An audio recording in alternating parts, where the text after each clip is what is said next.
अस्सलाम वालेकुम। Chapter number first है स्टैचोमेट्री। ठीक है, मैंने जो है आपको पहले ही बता दिया मोस्टली जो है रिसर्च जो है यहाँ तो लैटिन ने की है या फिर ग्रीक वालों ने की है। ठीक है, सो तो मोस्टली जो टर्मिनोलॉजीज होंगी या वोकैब होगी वो वहीं से होगी। ठीक है, अच्छा। Stoichiometry, the word stoichiometry derived from stoichion and metry. अच्छा, स्टैच्यून जो है ग्रीक में कहते हैं एलिमेंट को और मेट्री कहते हैं मेजरमेंट को। ठीक है, तो किसी भी केमिकल रिएक्शन में कितना जो है वो एलिमेंट गिवन है। ठीक है, और मतलब ऐसा ऐसा भी हो सकता है कि जो है ना कंपेरेटिव जो है ना एक इक्वेशन में चीज़ें तीन एलिमेंट्स की कंसंट्रेशन गिवन होगी, चौथे की हमने जो है ना फाइंड आउट करनी होगी। सही है, उसका वॉल्यूम फाइंड आउट करना होगा। तो ये बेसिकली चैप्टर जो है ना टोटली उसी से रिलेटेड होने वाला है। ठीक है, मतलब एक केमिकल स्पेशी जो है कितने अमाउंट में अवेलेबल है हम कह लें। ठीक है, तो इसी से रिलेटेड जो है हम टर्म डिस्कस कर रहे होंगे। सही है, स्टैचियोमेट्री चैप्टर पूरा का पूरा यहीं से होने वाला है। ठीक है, आपके मोल के कॉन्सेप्ट हो गए, मोलर मास के कॉन्सेप्ट हो गए, मॉलिक्यूलर मास के कॉन्सेप्ट हो गए, एवागेड्रो नंबर के कॉन्सेप्ट हो गए। ठीक है, अच्छा, मोल और एवागेड्रो नंबर क्या होता है? मोल और एवागेड्रो नंबर इसको कहते हैं कि किसी भी चीज़ के जो है ना, किसी भी सब्सटेंस में अगर इतने पार्टिकल होना तो उसको हम कहते हैं एक मोल। ठीक है, mole is gram atomic mass और ग्राम मॉलिक्यूलर मास ऑफ और gram formula mass of any substance. Atom हो सकता है, मॉलिक्यूल हो सकता है, आयन हो सकता है, जो कि इतने जो है पार्टिकल कंटेन करता है। ठीक है, तो अगर किसी भी चीज़ में इतने पार्टिकल होंगे तो उसका मतलब है कि वो एक मोल है। ठीक है, फिर वो जो है ग्राम सॉरी एटॉमिक मास भी हो सकता है। सपोज कर लें आप वो एक एटम है, ग्राम मॉलिक्यूलर मास। ठीक है, वो जो है एक मॉलिक्यूल का मास है। ठीक है, H2 का हो गया, और तीसरा हो गया फार्मूला फार्मूला मास। ठीक है, ग्राम फार्मूला मास। फार्मूला मास कहते हैं जो है ना आयनिक कंपाउंड के मास को, जैसे NaCl हो गया। ठीक है, तो ये तीनों टर्मिनोलॉजी याद कर लें आप। सिंपल हम जो एटॉमिक मास यूज़ कर रहे होते हैं वो एटम के लिए होता है। ग्राम मॉलिक्यूलर मास यूज़ कर रहे होते हैं वो बेसिकली किसी मॉलिक्यूल के लिए होता है जो सपोज कर लें कोवलेंट है। ठीक है, और फार्मूला मास आयनिक कंपाउंड के लिए होता है। सही है, यहाँ तक चीज़ें क्लियर हैं? एटॉमिक मास जो है एटम्स के लिए यूज़ कर रहे होते हैं, मॉलिक्यूलर मास किसी मॉलिक्यूल के लिए यूज़ कर रहे होते हैं जहाँ पे बॉन्डिंग कोवलेंट होगी। सही है, और फार्मूला मास आयनिक कंपाउंड के लिए। सही है, NaCl के लिए कभी भी आप ये नहीं कहेंगे कि NaCl का जो है मॉलिक्यूलर मास जो है 58 है। ठीक है, आप क्या कहेंगे? उसका फार्मूला मास 58 ग्राम है। ठीक है,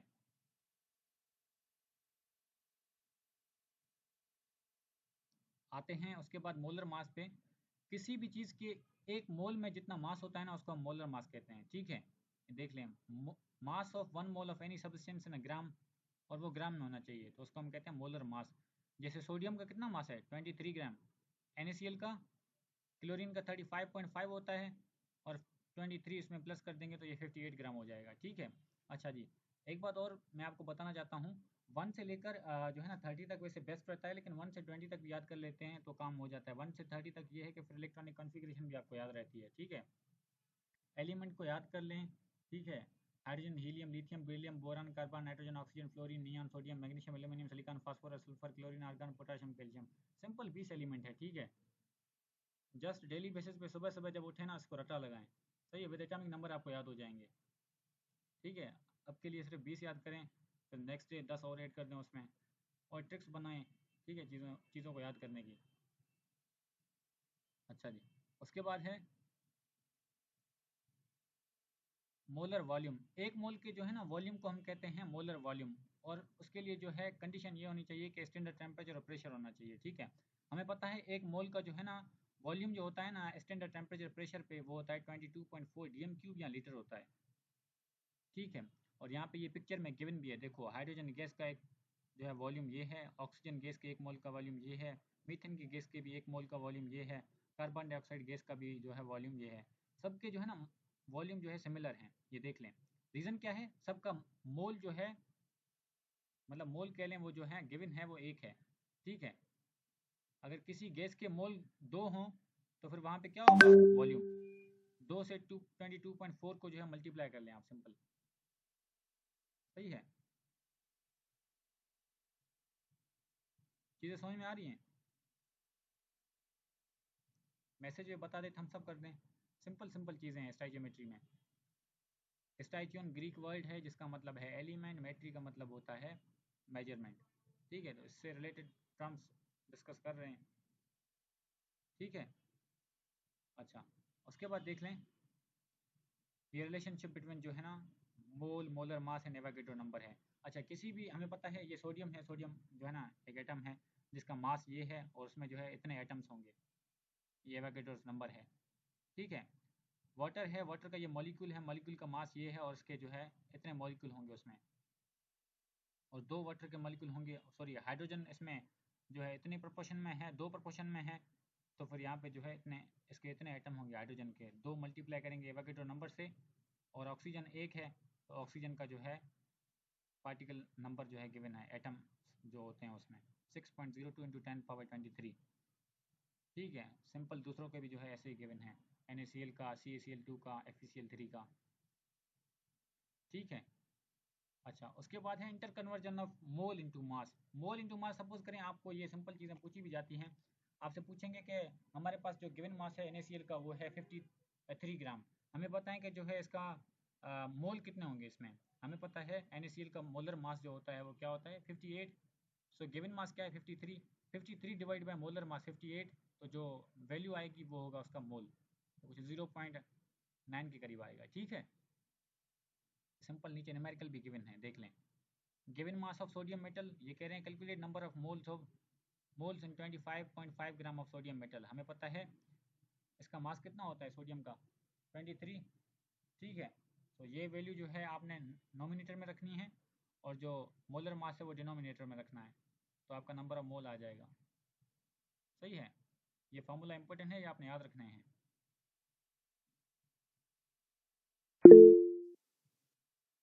बिना बेटा सिंपल वैल्यूज पूछी जाएंगी, आपको वहाँ पे कैलकुलेटर यूज़ करने की ज़रूरत ही नहीं पड़ेगी। सही है, या तो फिर जो है ना डिजिट ऐसे दिए जाते हैं जैसे कम्प्लेक्सिटी उसमें कैलकुलेशन में डेसिमल नहीं देते आपको, सिंपल 10 दे देंगे, 5 दे देंगे, ऐसी जिनके जो है ना प्रॉपर टेबल लगते हों, तो इनके लिए आपको जो है कैलकुलेटर रिक्वायर ही नहीं होगा। सही है,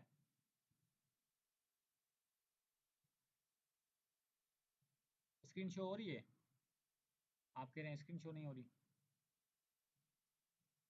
ठीक है जी, अच्छा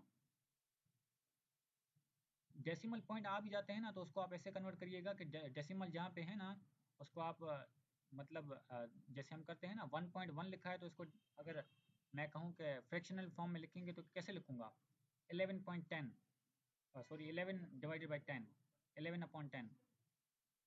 ठीक है, मतलब वो डेसिमल जो है नीचे जाएगा तो एक में कन्वर्ट हो जाएगा, और आगे डिजिट क्या है एक, तो जीरो रख लें, 11/10, 1.1 डेसिमल को ऐसे लिख सकते हैं। ऐसे ही जो है आपने करना है। सही है,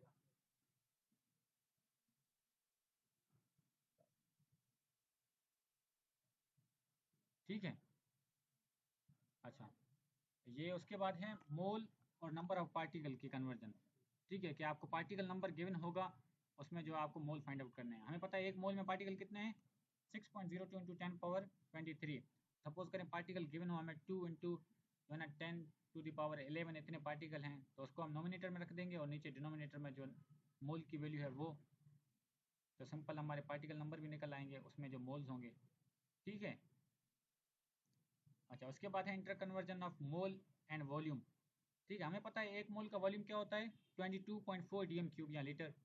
ठीक है, ये एक जो है मोल का वॉल्यूम होता है। अगर गिवन वॉल्यूम 5 DM³ हो सपोज करें, तो 5 DM³ को ऊपर रखें और नीचे मोलर वॉल्यूम रखें 22.4 DM³, तो आप में आपके नंबर ऑफ मोल्स निकल आएंगे जैसे फॉर्मूला लिखा भी हुआ है। सही है, calculation based on mass mass relationship. चाहिए मैंने नीचे न्यूमेरिकल भी जो है ना बुक से उठाए हैं, सिंध टेक्स्ट बुक से, बहुत इजी न्यूमेरिकल हैं। सही है, बुक को मैं कहता हूँ अभी इसके बाद तो मतलब देखने की ज़रूरत ही नहीं है। ठीक है, calculation based on mass mass relationship. Mass mass relation से क्या समझ में आता है, सपोज करें आपको एक केमिकल इक्वेशन गिवन होगी जिसमें बताया जाएगा कि हमारा जो मास बन रहा है फलाने कंपाउंड का वो इतना है और उसके लिए रिक्वायरमेंट जो है मास की इतनी थी। अब सपोज करें ये मास जो है इतना है तो कंपाउंड का जो प्रोडक्ट बनेगा उसका मास कितना होगा। सही है, जैसे नीचे न्यूमेरिकल भी गिवन है, भी इसकी स्टेटमेंट भी पढ़ लें। In this type of question we find the unknown mass of reactant or product from the given mass of substance in a chemical reaction। जो मास गिवन होगा उससे। ठीक है, पहले तो हमने बैलेंस केमिकल इक्वेशन लिखनी है, कि कितने मोल जो है कितना मास जो है दे रहे हैं। सपोज करें यहाँ पे 1 mole of calcium carbonate gives कितना दे रहा है, 1 मोल ऑफ कार्बन डाइऑक्साइड। ठीक है, अगर कोई ऐसा मास होता है कैल्शियम कार्बोनेट का, हमें पता है टोटल ओवरऑल मास देखेंगे तो यहाँ पे कितना होगा कैल्शियम कार्बोनेट का मास, फाइंड आउट करें, जल्दी बताएं। Molecular mass of calcium carbonate,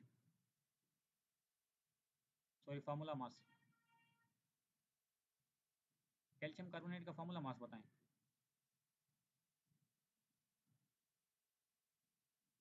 numerical mostly MCQs में ऐसे तो नहीं आएंगे, बहुत सिंपल आएंगे चीज़ें वहाँ पे। ठीक है, ये जस्ट एग्जांपल दे रहा हूँ कि बुक में ये एग्जांपल है आपको समझाने के लिए।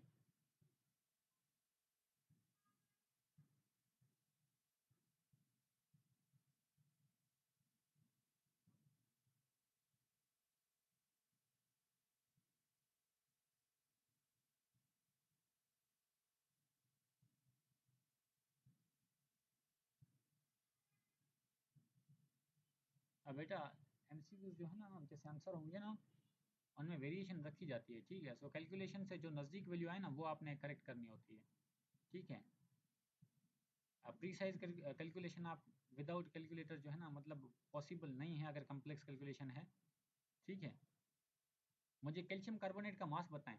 कैल्शियम का मास कितना होता है, कमेंट सेक्शन में लिखें, कैल्शियम का मास लिखें, हरी अप, और एटॉमिक नंबर भी बताएं। 40 होता है। एटॉमिक नंबर क्या होता है, एटॉमिक नंबर बताएं। 20। ठीक है, और कार्बन का मास बताएं और एटॉमिक नंबर बताएं।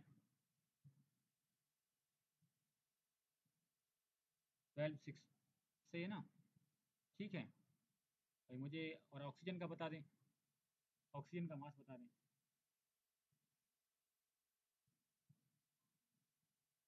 ऑक्सीजन का मास 18 होता है। ठीक है, तो ये 18 को अगर, सॉरी 16 को अगर 3 से मल्टीप्लाई कर दें तो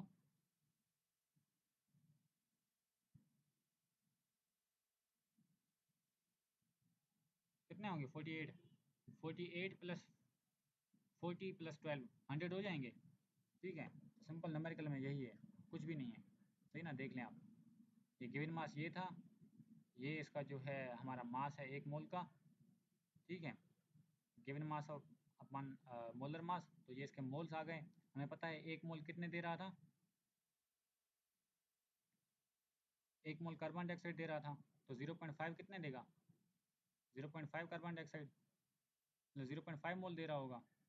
ठीक है, तो कार्बन डाइऑक्साइड का मास क्या होता है, कार्बन का 12, ऑक्सीजन का 16।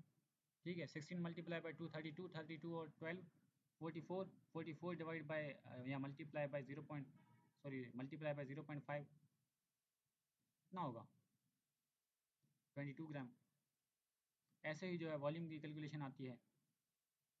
ठीक है, आपने जस्ट बैलेंस केमिकल इक्वेशन रखनी है, फिर उसके उसमें देखना है, जैसे यहाँ पे 1 मोल जो है, 1 मोल कार्बन डाइऑक्साइड दे रहा है, और 1 मोल कैल्शियम कार्बोनेट, 1 कैल्शियम ऑक्साइड दे रहा है। सही है, ठीक है ना। तो अगर आपके मोल्स जो है ना, सपोज करें यहाँ पे जो है 3 मोल गिवन हो, तो यहाँ पे 3 कार्बन डाइऑक्साइड के मॉलिक्यूल बनेंगे और 3 कैल्शियम ऑक्साइड के। ठीक है, सिंपल कैलकुलेशन है, जस्ट प्रैक्टिस करनी है आपने इसकी। अच्छा, calculation based on mass volume relationship, many chemical reaction carried out from solid substance, in this case measurement of volume is more appropriate than mass, stoichiometry of this type of non mass volume। अच्छा, कभी कभार क्या होता है कि एक compound जो है ना सॉलिड में गिवन होता है और जो टूट रहा होता है सॉलिड और गैसेस में। ठीक है, अभी सॉलिड का तो हमें पता है कि उसका मास फाइंड आउट कर सकते हैं, गैस का जो है ना वॉल्यूम गिवन होता है। ठीक है, तो ऐसे जब रिलेशनशिप गिवन हो ना कैलकुलेशन में, तो उसको हम कहते हैं मास वॉल्यूम कैलकुलेशन रिलेशनशिप। ठीक है, यहाँ पे गिवन है पोटाशियम क्लोराइड। सही है कि ये जो है इतना mass, mass of 49 gram of solid potassium chloride on heating decompose completely potassium gives potassium chloride with the liberation of oxygen. ठीक है, तो ये इक्वेशन लिख ली हमने। इसके बाद पता है हमें 2 मोल जो है 2 मोल पोटाशियम क्लोराइड के दे रहे हैं और 3 मोल ऑक्सीजन के दे रहे हैं। ठीक है, पोटाशियम क्लोराइड का मास देख लें आप कितना होगा, उसके बाद ये वैल्यू, सिंपल कैलकुलेशन है। सही है, अच्छा यहाँ तक सिंपल कैलकुलेशन है। उसके बाद देखें ना, volume of O2 at STP can be determined by using Avogadro concept.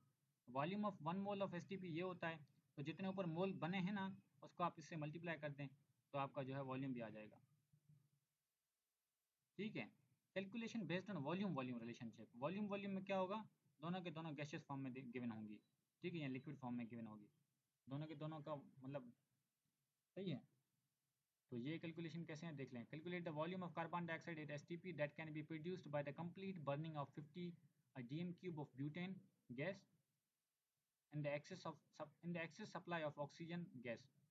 ठीक है, ये ब्यूटेन गैस का रिएक्शन ऑक्सीजन से है, ठीक है, हीट करा गया है, यहाँ पे कार्बन डाइऑक्साइड बना है और वाटर बना है। केमिकल बैलेंस इक्वेशन लिखे पहले तो, ठीक है, बैलेंस केमिकल इक्वेशन ये है, ऊपर गिवन है। अभी जो वॉल्यूम गिवन है वो आप पुट कर दे, उसमें मोल्स कितने आते हैं, उसके बाद ये कैलकुलेशन बहुत सिंपल है। जी जी, ये रात तक मैं ग्रुप में सेंड कर दूंगा, ये रिकॉर्डेड लेक्चर भी, और प्लस में इसकी जो है हम कह लें कि ये प्रेजेंटेशन जो है, ठीक है। अच्छा, उसके बाद आता है राउंड ऑफ करना। सही है, ये कैलकुलेशन यहीं तक थी, ठीक है। राउंड ऑफ कैसे करते हैं किसी चीज़ को, राउंड ऑफ करने का मतलब क्या होता है, सिंपल, हमें कभी कभार कम्प्लेक्स सॉरी जो है ना, मतलब एक नंबर दिया होता है, जैसे कह लेंगे 5.735764। अभी इतनी जो है ना काम में जो है ना हम कहते हैं कि यार एक एग्जैक्ट नंबर बता दे, ताकि जो है ना मतलब उसी एग्जैक्ट मतलब एक शॉर्ट नंबर बता दें ताकि हमारा काम भी हो जाए, तो उसी शॉर्ट नंबर को जो है ना हम राउंड ऑफ करना कहते हैं। और राउंड ऑफ के कुछ रूल होते हैं, सही है, ये आप देख लें कि कैसे राउंड ऑफ करते हैं, ठीक है। राउंड ऑफ क्या होता है, round off reduces digits to describe a desired significant figure by dropping uncertain right most digits. वो जो अनसर्टेनिटी होती है ना उसको हम कैंसिल आउट करके, और जो है ना हम कुछ वैल्यू बता रहे होते हैं, उसको हम राउंड ऑफ डेटा कहते हैं, ठीक है। अगर डिजिट जो है ग्रेटर देन 5 है तो उसको राउंड अप ऐसे करेंगे, देखिए 5.768 लिखा हुआ है ना, तो ये 6 क्या है, 5 से बड़ा है ना, ठीक है। तो और सॉरी 6 के बाद 8 जो है 5 से बड़ा है ना, तो ये 7 में कन्वर्ट कर दें आप, ठीक है, तो 5.77। उसके बाद देख लें दूसरा, अगर ये 5 से छोटा है, ड्रॉप्ड अनचेंज, ठीक है, जैसे 5.734 है, 3 के बाद क्या है 4 है ना, 4 5 से छोटा है, सही है, तो ये 5.73 ही रहेगा, ठीक है। ये राउंड ऑफ करने के रूल हैं। अगर 5 के इक्वल हो गया, सपोज कर लें, जैसे कैलकुलेशन में गिवन है 7.865, अब यहाँ पे तो 5 आ गया, अब क्या करना है, अब क्या करना है आपने उसके जो है ना करीब वाला नंबर जो है, मतलब मैं कह लूँ आपके यहाँ पे क्या होगा, मेरे हिसाब से लेफ्ट साइड है, आपके हिसाब से देख लें, लेफ्ट साइड पे जो वैल्यू है ना वो अगर इवन नंबर है, ठीक है, तो वो एज इट एज रहेगी, सही है। और वो अगर ओड रही तो वो जो है उसमें एक नंबर ऐड हो जाएगा, जैसे यहाँ पे इवन है ना 5 के साथ 6, ठीक है, सही है, तो एज इट एज रहा है यहाँ पे।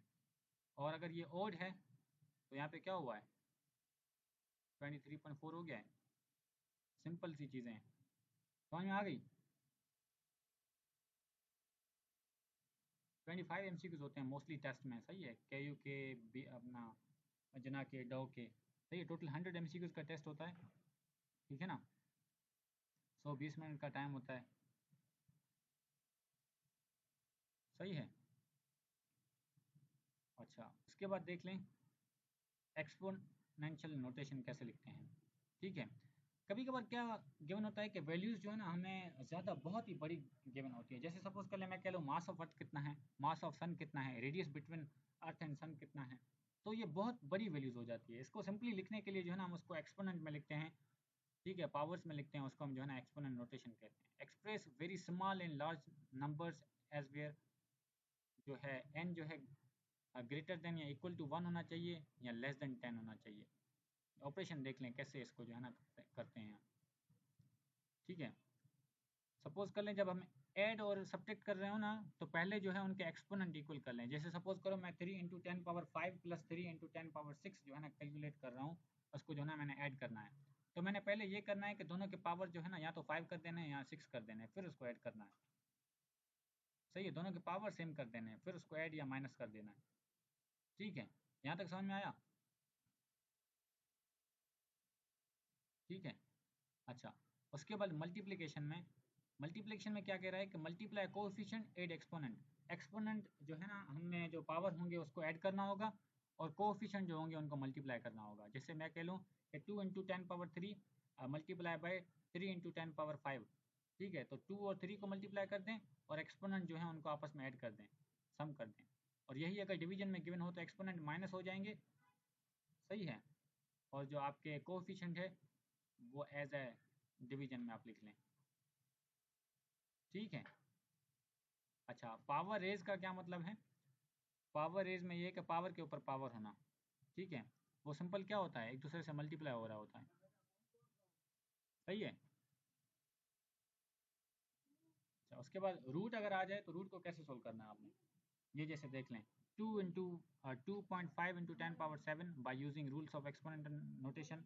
देख लें क्या कर रहा है, पहले 2.5 को जो है ना 25 में कन्वर्ट कर दिया है, और 10 पावर 7 था ना, जब जाहिर सी बात है डेसिमल अगर हम यहाँ से यहाँ शिफ्ट कर रहे हैं एक डिजिट, ठीक है, तो ये जो 10 की पावर है कम हो जाएगी, 25 × 10⁻6। अभी हमें पता है 25 का जो है स्क्वायर रूट क्या होता है, 5। और इसको अगर मतलब स्क्वायर रूट का मतलब ये होता है कि आपका जो पावर है ना, जैसे ये ब्रैकेट में अगर मैं लिखूँ 25 × 10⁻6 और ब्रैकेट में पावर लगा लूँ 1/2, सही है, इसका मतलब ये होता है, ठीक है। अगर क्यूबिक रूट है तो इसका मतलब होता है वहाँ पे पावर जो है 1/3 है, सही है। और अगर 6 और मल्टीप्लाई बाय 1/2 हो जाए तो ये 3 नहीं हो जाएगा, 10⁻3। ऐसे जो है आपने एक्सपोनेंट को कैलकुलेशन करनी होती है, ठीक है। अच्छा, यहाँ तक चीज़ें क्लियर हैं? हम सब करें अगर क्लियर हैं तो, समझ में आ रही हैं, ठीक है, गुड। अच्छा, उसके बाद है लिमिटिंग रिएक्टेंट। लिमिटिंग रिएक्टेंट क्या होता है, वर्ड से ही समझ में आ रहा है, कोई भी चीज़ जो है ना आपको लिमिट में गिवन हो। सपोज कर लें कि आपको जो है ना चाय जो है 6 कप बनानी है, और आपको चीनी देते हैं जो है ना 2 कप की चीनी, तो आपकी चाय कितनी बनेगी, 2 कप ही बना पाएंगे आप, ठीक है। पूरी चाय मतलब पॉसिबल ही नहीं है कि उस चीनी से जो है ना आप 6 कप बना लें, ठीक है।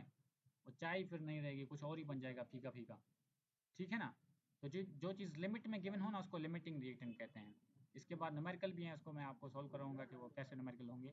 Limiting reactant is completely consumed first and stop the reaction. और जो दूसरा होता है उसको हम एक्सेस में कहते हैं। यहाँ पे जो मैंने कहा था ना कि दूसरी जो 6 कप मतलब मिल्क और बाकी जो चीज़ें हैं उसको हम कह लें कि वो एक्सेस होती हैं, ठीक है। और चीनी जो थी वो लिमिटिंग थी, ठीक है। The reactant which gives least mole of product is known as limiting reactant. यहाँ पे सपोज कर लें मैं जो कह रहा था कि 2 चम्मच चीनी के हैं, तो 2 चम्मच चीनी के क्या करेंगे, मतलब सपोज करें 2 कप जो है ना 2 कप के लिए चीनी 2 चम्मच है, ठीक है, तो वो 2 कप ही दे रहे होंगे, सही ना।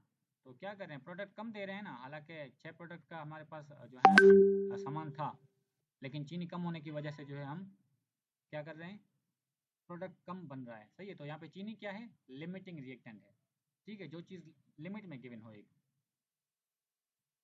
अच्छा, इसको आइडेंटिफाई करने के मेथड क्या हैं, पहले आपने बैलेंस केमिकल इक्वेशन लिखनी है, फिर क्या करना है, गिवन जो मास है उसको मोल्स में कन्वर्ट कर दें। उसके बाद क्या करना है, calculate moles of product from each reactant, कि कौन सा रिएक्टेंट कितना मोल दे रहा है। जो मोल कम जो रिएक्टेंट कम मोल दे वो लिमिटिंग रिएक्टेंट होगा, सही है। ये देख लें आप, combustion of ethane and air. अभी मैं आपको जो है ना एक सिंपल ये इक्वेशन से समझा देता हूँ। एक इक्वेशन लिखें H2 + O2, सही है, इज इक्वल्स टू, इक्वेशन में क्या बनेगा, वाटर बनेगा, सही है, H2O 2H2O बनेगा, सही है। और 2H2 यहाँ पे ले लें। अगर मैं कह लूँ, एक मिनट, अच्छा आपकी फिजिक्स की क्लास का टाइम हो गया है, क्लास को यहीं वाइंड अप करते हैं, ठीक है। बाकी थोड़े से टॉपिक रहते हैं आगे, और नेक्स्ट क्लास में इसी से रिलेटेड जो है इसी टॉपिक को थोड़ा बहुत कंटिन्यू करेंगे, और इससे रिलेटेड MCQs करेंगे, सही है, ठीक है। चलें जी, अपना ख्याल रखें और पढ़ते रहें, ठीक है। अल्लाह हाफिज़।